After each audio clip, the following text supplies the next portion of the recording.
Rural police મથકના PSI Gohil તથા તેમનો સ્ટાફ ઘટના સ્થળે દોડી જઈ ટ્રક નંબર GJ31T1409 ના ક્લીનર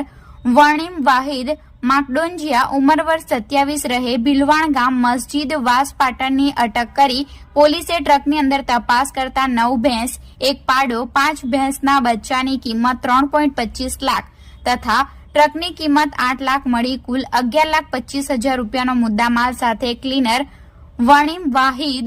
માકડોંજિયાની ધરપકડ કરી તેની પૂછપરછ કરતા આ ભેંસો સિદ્ધપુર ગામે રહેતા ઇમરાને પાટણના બિલવણ ગામના અલગ અલગ વિસ્તારમાંથી ભરી આપી હતી. ભેંસપાડા અને ભેંસના બચ્ચા મુંબઈના ગોરેગાંવમાં આવેલા હારે કોલોનીમાં રહેતા વેપારીઓને પહોંચાડવાનું જણાવ્યું હતું. પોલીસે ઇમરાન અને ટ્રક ચાલક સતીશભાઈ જયંતિભાઈ પરમાર રહે ભીલવણ પાટણને વોન્ટેડ જાહેર કર્યો છે, જે અંગે વલસાડ રૂરલ પોલીસ મથકમાં ફરિયાદ નોંધી